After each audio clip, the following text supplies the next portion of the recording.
অনেক দিন ধরেই ডাল মাখানির রিকোয়েস্ট আসছিল।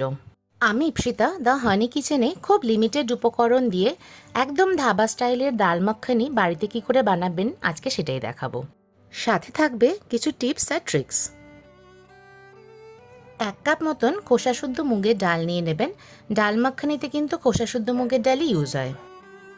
1/4 কাপ চানা বা ছোলার ডাল, 15 থেকে 20টা মতন রাজমা, যে কোনো ধরনের রাজমাই এখানে আপনারা ইউজ করতে পারেন। এই 3টে উপকরণই প্রায় 10 থেকে 12 ঘন্টা জলে ভিজিয়ে রাখতে হবে। যেমন পরিমাণটা দেখালাম তেমনই কিন্তু নেবেন, তাহলেই এক্স্যাক্ট মাখানির টেস্টটা পাবেন। ওভারনাইট ডাল আর রাজমা ভিজিয়ে রেখেছিলাম, এখন প্রেসার কুকারে দিয়ে দিলাম। সাথে দিচ্ছি কাশ্মীরি লাল লঙ্কার গুঁড়ো, হলুদ আর নুন। 5টা মতন রসুন দিলাম।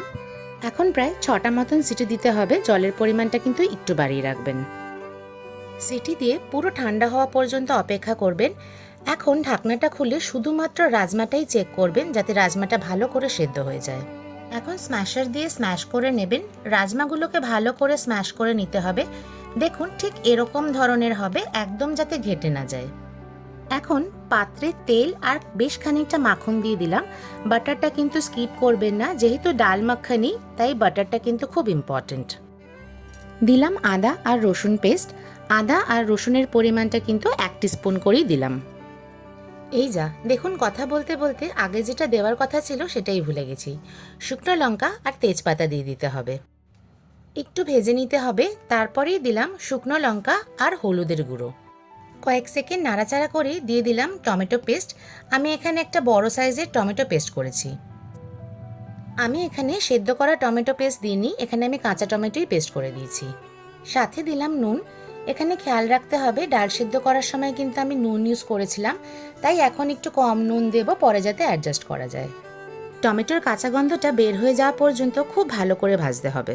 প্রায় 3 থেকে 4 মিনিট ঢাকা দিয়ে দিয়ে ভাজবেন। দেখুন এরকম তেল ছেড়ে দেবে আর টমেটোর কালারটাও চেঞ্জ হয়ে যাবে।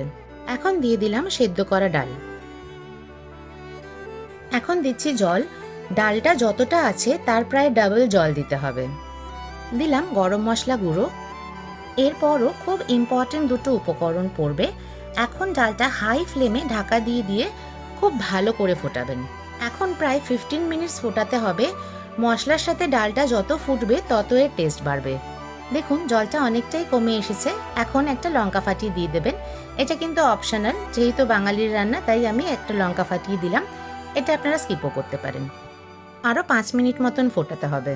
এখন দিলাম 2 টেবিল স্পুন মতন ভরে ফ্রেশ ক্রিম। যদি আপনাদের বাড়িতে ফ্রেশ ক্রিম না থাকে সেই জায়গায় আপনারা মালাইও ইউজ করতে পারেন। একটু নাড়াচাড়া করে দিয়ে দিলাম কাসুরি মেথি। কাসুরি মেথি হয় মাইক্রোওভেনে নয়তো শুকনো তাওয়াতে নেড়ে চেড়ে একটু গুঁড়ো করে নেবেন। আমার রান্না ভালো লাগলে একটা লাইক, কমেন্ট আর সাবস্ক্রাইব কিন্তু খুব আশা করব। এখানে প্রায় হাফ টেবিল স্পুন মতন কাসুরি মেথি ইউজ করেছি। রান্নাটা ফিনিশ হবার 1 থেকে 2 মিনিট আগেই দেব মাখন, আর মোটে 2 মিনিট মতন নেড়ে চেড়েই এটা সার্ভ করতে হবে। সার্ভ করার সময় অবশ্যই ওপর থেকে ফ্রেশ ক্রিম আর লঙ্কা ছড়িয়ে দেবেন।